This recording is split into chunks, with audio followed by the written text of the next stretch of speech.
I'm Sarita with Illinois Extension.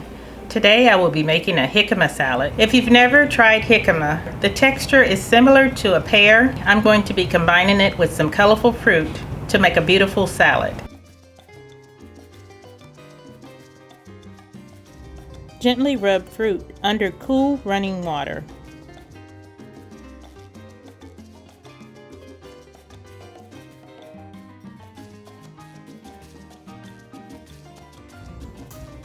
One jicama, peeled and cut into bite-sized pieces.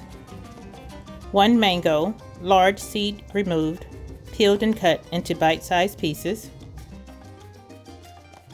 1 cup of blueberries or strawberries, sliced. We included both blueberries and strawberries to add color. 2 tablespoons of orange juice or lime juice.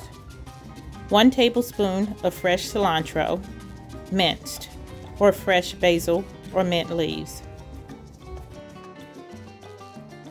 Add jicama, mango, and blueberries to a medium serving bowl. Mix juice and cilantro in a small bowl.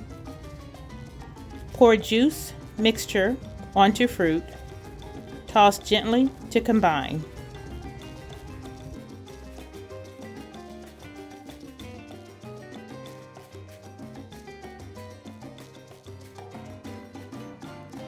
Eat, Move, Save.